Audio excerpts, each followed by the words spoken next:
자, 나 자신에게 물어보자. 내가 일상에서 경험하는 많은 상황들이 내 마음속 깊이 자리 잡고 있다는 것 알고 있지.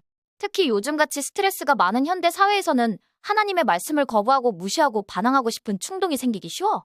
예를 들어볼게. 내게 힘든 일이 생겼을 때 하나님께 기도하라는 주변의 말을 듣기보다 오히려 그 말씀을 무시하고 나 스스로의 힘으로 해결하고 싶은 생각이 들 때가 있지? 아니면 내게 하나님의 뜻을 따르라는 권면이 주어졌을 때 그것이 나를 억압하는 것처럼 느껴질 때가 있지 않아? 이러한 경험들이 내 마음속에 깊이 남아 하나님의 말씀을 거부하는 충동을 강화하게 되는 거야. 한번 생각해봐. 내가 하나님의 말씀이 들려올 때 그 말씀을 거부하고 싶은 충동이 일어났던 적이 있었지? 그 순간에 떠오르는 생각들, 그게 바로 하나님께 반항하고 싶은 충동이야. 이 충동은 단순한 한순간의 느낌으로 끝나지 않고 내 내면에서 여러 자아와의 대화를 시작하게 돼. 예를 들어 혼자 있을 때 예전에 겪었던 고통이나 아픔을 떠올리며 하나님께서 나를 도와주지 않았다고 느낄 때 나는 이런 생각들 때문에 혼란스러워지기도 해. 여기서 심리상담학적으로 중요한 개념이 하나 등장해. 바로 교류 분석의 부모, 어른, 어린이 자아야. 하나님의 말씀을 들었을 때 부모 자아는 너는 하나님의 말씀에 순종해야 해. 그게 옳은 일이야. 라고 강하게 반응하고 어른 자아는 이 말씀은 나에게 유익할 수도 있어. 하지만 지금 내 상황에서 따르는 게 맞는지 잘 생각해보자. 라고 이성적으로 판단하려고 하며 어린이 자아는 나는 내 방식대로 할 거야. 왜 하나님이 내 삶에 이렇게 간섭하셔야 해? 라고 본능적으로 반응해. 이처럼 세 자아가 끊임없이 대화를 나누며 내 행동에 영향을 미치게 되는 거야. 하나님의 관점에서 이러한 반항의 충동을 어떻게 바라볼 수 있을까? 이러한 성향이 단순한 심리적 문제를 넘어서 내가 약해진 순간에 영적인 존재들이 나에게 영향을 미치고 있다고 볼 수 있어. 영적인 존재는 내 약한 순간을 이용해 나를 유혹하고 내가 하나님의 말씀을 거부하도록 만들려 해. 예를 들어 내게 고통스러운 일이 생겼을 때 머릿속에는 하나님은 나를 돌보지 않으셔. 나 혼자서 이겨내야 해. 라는 생각이 들 수 있어. 이러한 생각들은 내가 하나님의 사랑과 인도하심을 외면하게 만드는 영적인 존재의 속삭임일 수 있어. 또 다른 예로 내가 하나님의 명령을 들었을 때 그것이 나를 억압하고 자유를 빼앗는다고 느낄 때가 있어. 이 순간 영적인 존재는 하나님의 말씀을 따르지 마. 너는 자유롭게 살아야 해. 내 마음대로 해도 괜찮아. 라고 속삭여. 이런 식의 충동은 내가 논리적 판단을 흐리게 만들고 하나님을 거부하는 것이 마치 진정한 자유인 것처럼 착각하게 만들어. 그러나 막상 하나님의 말씀을 거부하고 나면 잠시의 해방감을 느낀 후에 찾아오는 것은 공허함과 불안이야. 이는 영적인 존재가 내 내면을 불안하게 만들고 더 큰 고립과 갈등을 일으키려는 전략일 수 있어.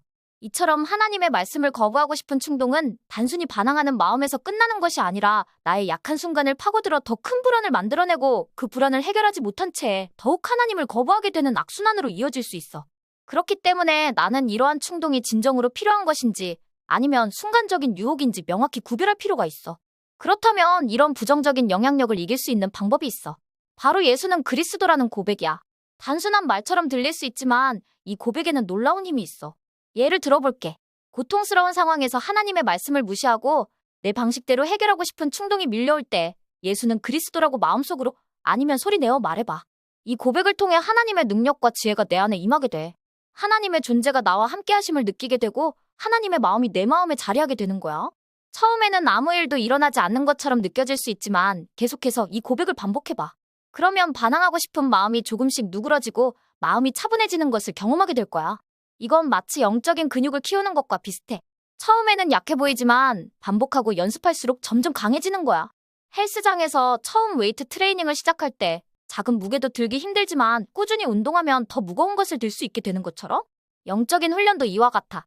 예수는 그리스도라는 고백을 통해 나는 영적인 힘을 키우고 하나님의 말씀을 거부하려는 충동을 통제할 수 있는 능력을 키워나갈 수 있어. 현실적인 사례를 들어볼게. 내가 하나님의 말씀을 듣고 그 말씀에 순종하는 것이 너무 힘들다고 느끼는 순간을 상상해봐. 이 상황에서 말씀을 무시하고 내 고집대로 행동할 수도 있지만 그 순간 예수는 그리스도라고 고백하면서 한 걸음 물러서 보는 거야. 그 고백은 단순히 반항하는 마음을 억누르는 것이 아니라 그 순간에 나 자신을 더 명확히 바라보고 내가 진정으로 필요한 것이 무엇인지 깨닫게 해주는 도구가 될 수 있어. 즉, 그 고백을 통해 나는 단순한 반항을 넘어서 더 큰 의미를 추구하게 되는 거지. 또 하나의 사례, 하나님의 말씀을 따르기 싫어하는 내 마음이 너무 강할 때를 상상해봐. 그 순간에도 예수는 그리스도라는 고백이 큰 도움이 될 수 있어. 고백을 통해 나는 그 순간의 감정적인 반응 대신 더 나은 선택을 할 수 있는 힘을 얻게 돼. 이러한 과정을 통해 나는 하나님의 말씀을 거부하는 충동을 억누르는 것을 넘어 더 건강하고 의미 있는 방식으로 전환할 수 있게 돼. 이런 고백을 지속적으로 실천하면 하나님의 말씀을 거부하는 충동은 더 이상 내가 통제할 수 없는 것이 아니라 내가 스스로 다루고 이해할 수 있는 부분이 돼. 물론 이 과정이 쉽지는 않을 거야. 외부 자극은 계속해서 나를 유혹할 테니까. 하지만 꾸준히 실천하면 점점 더 강해질 수 있고 내 성향을 잘 이해하고 관리할 수 있게 돼. 이것이 바로 내가 더 건강하고 자유로운 삶을 사는 방법이야.